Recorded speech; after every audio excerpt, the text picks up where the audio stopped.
세 명의 친구를 가지면 성공한 인생이다 라는 말이 있습니다.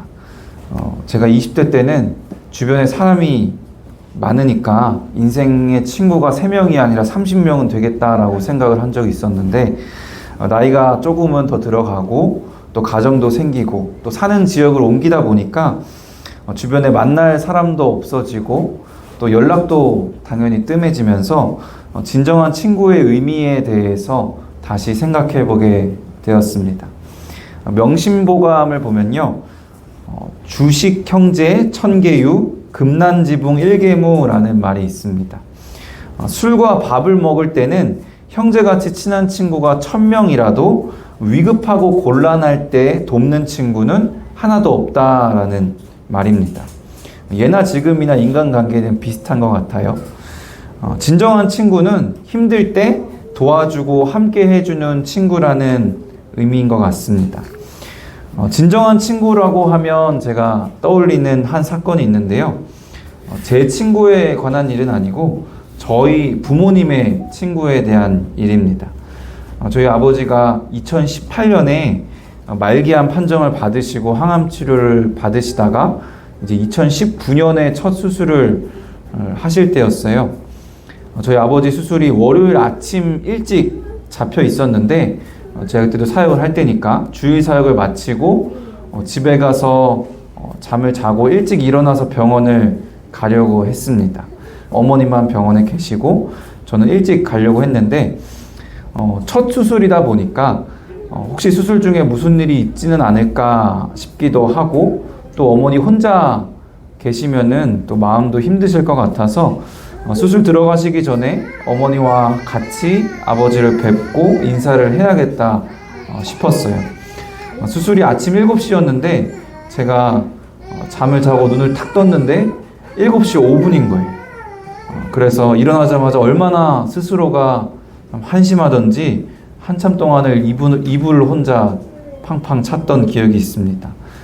그래도 수술 들어가시는 모습은 못 봤지만 혼자 계신 어머니가 걱정이 돼서 부랴부랴 준비를 하고 병원을 갔는데, 감사하게도 부모님과 오랫동안 신앙생활을 함께 하신 친구분이 정작 아들은 자빠져서 자고 있었는데 멀리서 그 새벽에 오셔서 수술실에 들어가는 아버지도 위로해 주시고, 또 수술실 들어가신 후에도 계속 어머니 옆에 함께 계셔 주셔서 참 감사했던 그런 기억이 있습니다. 작년에 아버지 장례를 치를 때도 처음부터 끝까지 자기 일처럼, 다른 분이 보시면 일하시는 분이라고 아셨을 거예요 아마. 정말 자기 일처럼 끝까지 도와주셨어요. 사실 그분이 저희 부모님과 성향이나 성격이 막 잘 맞는 것 같지는 않거든요. 성격이나 성향 다 떠나서 믿음 안에서 교제하시는 그런 모습이 너무나 보기 좋았고, 진정한 친구가 저런 것이구나 라는 생각이 들었습니다. 저희 아버지도 되게 감동을 받으셨는지, 원래 이렇게 감정 표현이나 그런 표현 잘 하시는 분이 아닌데도 몇 번이나 그 친구분이 참 고맙다라는 말씀을 반복해서 하시던 그런 기억이 납니다. 이래서 힘들 때 도움을 주는 진정한 친구가 3명이면 성공한 인생이다 라고 하는 것 같습니다. 철없는 아들보다 진정한 친구가 훨씬 더 나은 것 같다는 생각을 하게 됐습니다. 저도 누군가에게 의미 있고 또 좋은 진정한 친구가 되어주고 싶어서 늘 힘든 일이 있는 친구가 있으면 제가 힘들지라도 어떻게든 돕고 힘이 되어주려고 노력을 하는 편입니다.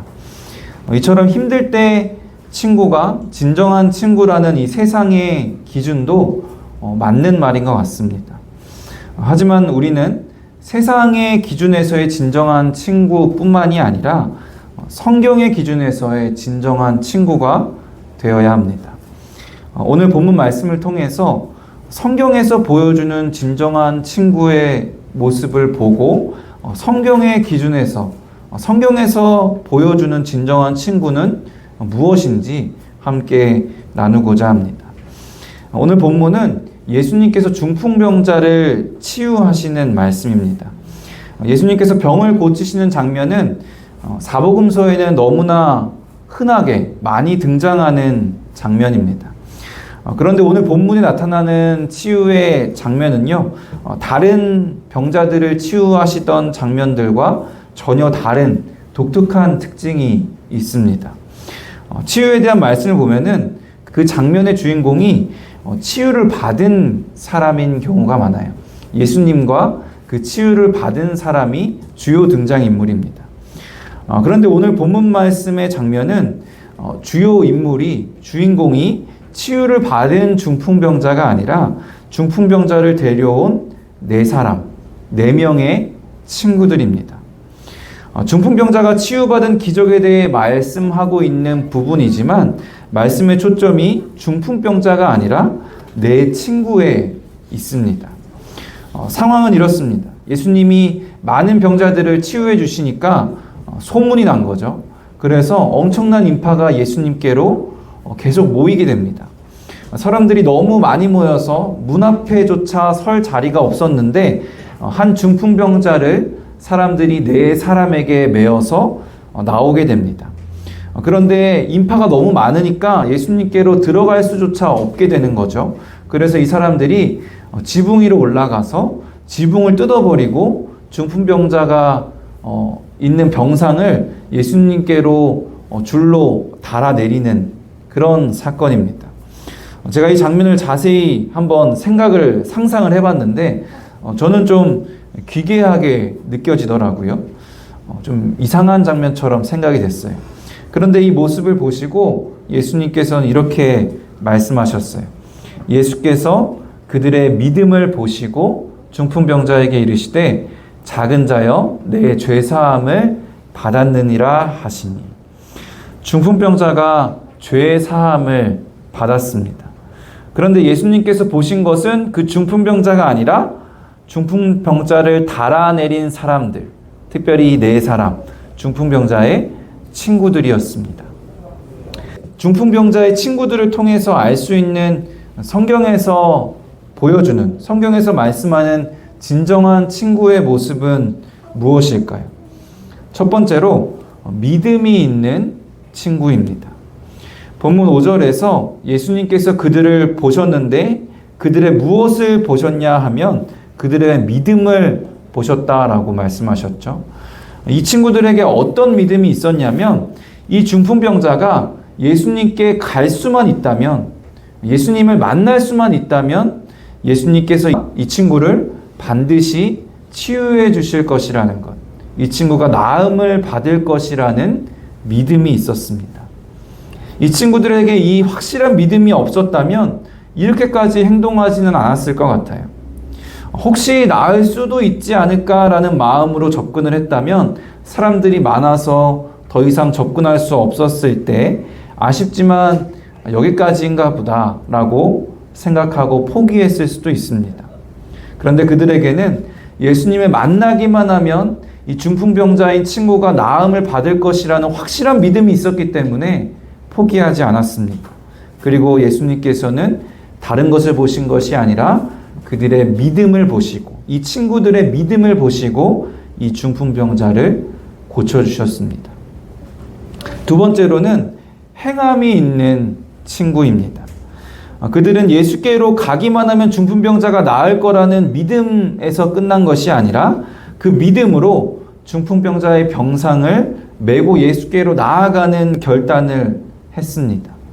그러나 곧 많은 사람들 때문에 더 이상 나아갈 수 없는 그런 난관에 부딪혔죠. 그렇지만 낙심하지 않고 포기하지 않고 지붕을 뜯어서라도 병상을 달아내리는 엄청난 노력을 해서 예수님 앞에 중풍병자를 데리고 갔습니다. 그들의 믿음은 믿음 자체로도 참 대단한 것이었지만 그들의 행함, 이 노력이 없었다라면 중풍병자가 예수님 앞에 나아갈 수도 없었을 것이고 중풍병자가 치유되는 기적은 일어나지 않았을 것입니다. 어떤 사람들은 하나님께서 다 하시는데 왜 내가 굳이 행동을 해야 되냐라고 생각하시는 분들도 있어요. 물론 하나님이 다 하시지만 하나님은 우리와 함께 일하시기를 좋아하신다는 사실을 우리는 잊어서는 안 됩니다. 하나님께서는 우리를 그저 꼭두각시 인형처럼 만드신 것이 아니라 하나님의 일에 함께 동참하는 하나님의 일꾼으로 만드셨다라는 것을 말씀을 통해 너무나 쉽게 우리는 알 수가 있어요. 예수님께서 제자들에게 복음을 전할 것을 명령하실 때에도 갈지어다, 나를 따라오너라 라고 제자들이 행동할 것을, 말씀에 순종해서 행동할 것을 요구하셨습니다. 믿음이 있다면 우리는 행해야 합니다. 예수님의 명령처럼 우리는 예수님을 따라가야 합니다. 그리고 세상으로 나아가야 합니다. 그렇게 우리의 믿음과 행함이 있을 때 중풍병자가 고침을 받은 것처럼 주님의 역사가 일어납니다. 세 번째로 친구를 구원하는 친구입니다. 성경의 기준에서의 진정한 친구의 기준은 결국에 어디에 있냐면 구원의 문제에 있어요. 앞에서 말씀드린 믿음과 행함도 결국에 이 친구를 구원하기 위함이었습니다. 세상의 기준에서의 진정한 친구는 힘들 때 도와주고 같이 있어주는 그런 친구잖아요. 물론 그런 친구의 존재가 힘이 되고 너무나 도움이 되기는 하지만 결국 그 힘든 문제를 궁극적으로 해결해 주지는 못합니다. 성경에서 말씀하는 친구, 우리가 되어야 하는 진정한 친구는 그 문제까지 궁극적으로 해결할 수 있는 길로 인도하는 친구입니다. 우리의 모든 문제의 근본적인 원인, 이 죄의 문제를 해결해 주시는 예수님께로 인도하는 것, 그것이 세상이 말하는 친구와 성경이 말하는 친구의 결정적인 차이점입니다. 혹시 설교를 들으시면서 나에게는 중풍병자 친구가 없으니까 별로 그렇게 상관이 없는 일이라고 생각하신 분이 있진 않으신가요? 그러나 예수님은 중풍병이 문제라고 생각하지 않으셨어요. 본문 5절을 다시 한번 볼까요? 예수께서 그들의 믿음을 보시고 중풍병자에게 이르시되 작은 자여 내 죄사함을 받았느니라 하시니, 내 죄사함을 받았느니라 라고 말씀합니다. 병을 낫게 해주신다고 말씀하신 것이 아니라 죄를 사해 주신다고 말씀하셨어요. 예수님은 이 병이 문제가 아니라 죄가 문제라고 생각하신 겁니다. 예수님이 죄가 문제라고 생각을 하신다면 우리에게 중풍병자 친구가 없을지라도 이 말씀은 우리와 무관하지 않습니다. 우리 주변에는 너무나 많은 영혼의 중풍병을 앓고 있는 친구들이 있기 때문입니다. 모든 문제의 원인이 인간의 죄에 있기 때문에 이 죄의 문제를 해결하면 근본적인 문제 해결을 할 수가 있는데, 이 문제의 원인이 죄인 것을 알지도 못하고 원인이 죄인 것을 알지도 못하기 때문에 당연히 이 죄의 문제를 해결하지도 못해서 몸과 마음의 병을 앓고 있는 친구들이 너무나 주변에 많습니다. 혹 겉으로 드러나는 문제가 전혀 없다고 할지라도 결국 그들이 받을 형벌이 영원한 죽음이라는 것을 우리가 기억한다면 그 영혼의 중풍병이 정말 무시무시한 병이라는 것을 우리는 알 수 있습니다. 우리의 삶이 다시 오실 예수님을 기다리는 삶이라고 배웠습니다. 예수님이 다시 오시는 날이 우리 믿는 자에게는 구원이 완성되는 너무나 복된 날이지만, 예수님을 알지 못하는 영혼의 중풍병을 앓고 있는 세상의 친구들에게는 영원한 심판을 받는, 영원한 죽음을 맞이하는 그런 무서운 날입니다.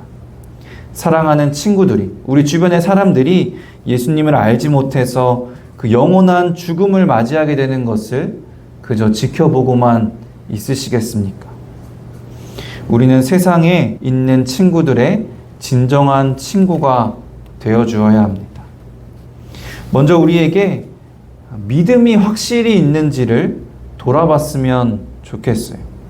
영혼의 중풍병을 앓고 있는 친구가 예수님께 나아가기만 한다면, 우리가 인도해서 그들이 예수님을 만나기만 한다면 예수님이 그 친구의 병을 치유해 주실 것이라는 것을 정말로 믿고 있는가?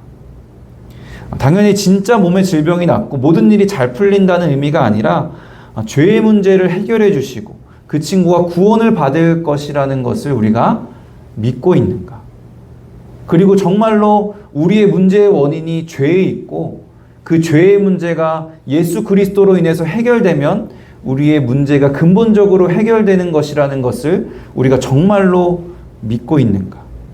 오직 예수님만이 나와 그 친구가 구원을 받을 수 있는 유일한 방법이라는 것을 믿고 있는지 우리는 돌아봐야 합니다. 우리에게 그런 확실한 믿음이 있다면 그렇다면 우리는 행동을 해야 합니다. 어떠한 난관이 있을지라도 지붕을 뚫어서라도 그 친구를 예수님께로 인도해야 합니다. 이렇게 우리가 믿음과 행함으로 세상 친구들에게 진정한 친구가 되어줄 때 성령 하나님이 일하시고 성령의 역사, 우리가 바라볼 수 있는 가장 큰 기적이 일어날 줄로 믿습니다. 꼭 중풍병자가 일어나고 병이 낫고 홍해가 갈라져야만 기적이 아닙니다. 한 사람이 회심해서 변화되어서 예수님을 영접하고 구원을 받는 그 사건이 우리가 경험할 수 있는 가장 큰 기적입니다. 사실 인간적인 마음으로 생각하면 한 사람이 예수님을 영접하고 믿는다는 게 정말 말도 안 되는 일이잖아요. 성경에서도 인간적으로 보면은 이 복음의 도가 십자가의 도가 미련한 것이라고 하잖아요. 이 미련한 것을 믿는다는 것이 참 기적일 수밖에 없습니다. 저 스스로도 제가 아직도 왜 예수님을 믿고 목사가 되었는지 궁금할 때가 있어요. 설명할 수가 없거든요. 그 정도로 말이 안 되는 기적과 같은 사건입니다. 오직 성령 하나님의 역사라고 할 수 있습니다. 우리는 한 사람이 예수님을 영접하고 구원을 받는 그 놀라운 기적을 경험하며 살고 있고 또 경험할 수 있습니다. 우리가 세상의 진정한 친구가 될 때, 세상 친구들의 진정한 친구가 되어줄 때 그런 역사를 경험할 줄로 믿습니다. 사실 제가 이런 말씀을 전하는 데에 참 부끄러운 마음이 많이 들어요. 제가 여러분들이 보기와는 다르게 생각보다 친구가 많거든요. 제가 목사로서 이렇게 여러분 앞에 서야 되기 때문에 굉장히 노잼 이미지가 굳어지고 있는 것 같은데 나름대로 세상 친구가 참 많습니다. 그것도 예수님을 모르는 친구들이 참 많은데 제가 사람을 참 좋아하기도 하지만 제 취미가 농구였기 때문이에요. 운동을 하면 대회가 다 주일에 있거든요. 그래서 운동을 하는 사람들은 거의 대부분 교회를 안 다닙니다. 취미 때문에 뭐 운동뿐만이 아니라 취미생활 때문에 신앙을 지키는 것이 참 어려운 사회인 것 같아요. 제가 농구를 너무 좋아해서 결혼 전에는 여러 개의 팀을 활동하면서 어울리는 사람들이 참 많았습니다. 그러다가 이제 부르심을 받고 신앙을 해야겠다는 마음을 정하고 한 농구팀이 모인 자리에서 난 이제 교회에 헌신해야 되기 때문에 농구계를 떠나야 되겠다. 이제 대회도 같이 못 나가고 너희들과 농구를 많이는 하지 못한다라고 선포했던 적이 있었어요. 그때 그 팀이 이제 대학교 팀이었는데 한 대학교 후배가 한 말이 아직까지도 생생하게 기억이 납니다. 제 옆에 앉아 있었는데 뭐라고 그랬냐면 형 교회 다녔어요? 라고 물어보더라고요. 지금은 이렇게 웃으면서 얘기하지만 당시 저에겐 굉장히 뒤통수를 세게 맞은 듯한 그런 충격적인 말이었습니다. 그리스도인으로 살아간다고 하면서 제가 신학교를 간다고 결심할 정도로 믿음 생활을 했는데 그 많은 친구들에게 복음을 전한 적이 없는 거예요. 뿐만이 아니라 복음을 전한 것뿐만이 아니라 제가 교회 다니는 것을 그 친구들이 전혀 모를 정도로 그리스도인으로서의 삶을 보여주지도 못했습니다. 그 친구들은 죄의 문제를 해결하지 못하고 안타까운 영원한 죽음의 길을 가고 있는데 그들에게 예수님을 소개해주지 못했습니다. 친구는 많았지만 제가 진정한 친구가 되어주지는 못했습니다. 결혼하고 대전 와서도 제가 새롭게 농구팀을 들어가서 운동을 하는데 지금은 그런 실수를 반복하지 않으려고 제가 목사임을 부끄럽지만 밝히고 매주 사람들을 만날 때마다 목회를 하러 간다라는 마음가짐으로 가서 그리스도인의 모습을 보여주려고 노력하고 또 기회가 되면 예수님을 소개하려고 노력을 하고 있습니다. 그래도 참 쉽지가 않은 것 같아요. 이처럼 복음을 증거하며 사는 삶, 세상 친구들에게 진정한 친구가 되어주는 것이 너무나 힘들지만 우리가 그럼에도 불구하고 진정한 친구가 되어주어야 하는 이유는 바로 예수 그리스도께서 죄인인 우리에게 진정한 친구가 되어주셨기 때문입니다. 지붕을 뚫어서 병상을 달아내리는 정도의 노력이 아니라 하나님이신 분께서, 하나님의 독생자께서 하늘을 뚫고 시간을 뚫고 이 땅 가운데 오셨습니다. 그리고 모진 고난을 당하시고 우리를 대신해서 십자가에 못 박혀 죽으심으로 우리의 친구가 되어주셨습니다. 우리가 죄의 문제에 빠진 영혼의 중풍병자들이었는데 우리 곁으로 오셔서 우리를 대신해 죽으심으로 우리를 치유해 주셨습니다. 이 예수님의 사역에 대해서 요한복음에서 이렇게 말씀하세요. 사람이 친구를 위하여 자기 목숨을 버리면 이보다 더 큰 사랑이 없나니. 예수님이 우리의 친구로서 가장 큰 사랑을 자신의 목숨을 주시면서 보여주신 겁니다. 이처럼 너무나 큰 사랑을 받았기 때문에 우리도 그 사랑을 마땅히 전해야 합니다. 우리가 함께 찬송가로 고백했듯이 우리가 받은 사랑이 있기 때문에 우리도 거저 주어야 합니다. 예수님이 우리의 진정한 친구가 되어주셨듯이 우리도 누군가의 진정한 친구가 되어주어야 합니다. 그래도 우리는 예수님처럼 목숨까지 버리는 것이 아니라 할지라도 충분히 예수님께로 인도할 수 있으니까 얼마나 다행이에요. 우리는 복음을 전하고 그들을 섬기고 같이 있어주고 또 기회가 되면 예수님의 사랑을 전하는 것으로도 진정한 친구가 될 수 있습니다. 사랑하는 성도 여러분, 누군가의 진정한 친구가 되어주시기를 간절히 부탁드립니다. 세상의 기준에서의 친구에서 그치는 것이 아니라 성경에서 말씀하는 진정한 친구가 되어주시기를 부탁드립니다. 여러분의 주변에 이 죄의 문제를 해결하지 못하고 영원한 죽음의 길로 가고 있는 영혼의 중풍병자들이 너무나도 많습니다. 그들을 예수님 앞으로 인도하기만 한다면, 그들이 예수님을 만나기만 한다면 그 죄의 문제를 해결받고 구원받을 수 있을 것이란 믿음으로 그들을 어떻게든 예수님 앞으로 인도하기 위한 노력을 하는 우리가 되기를 소원합니다.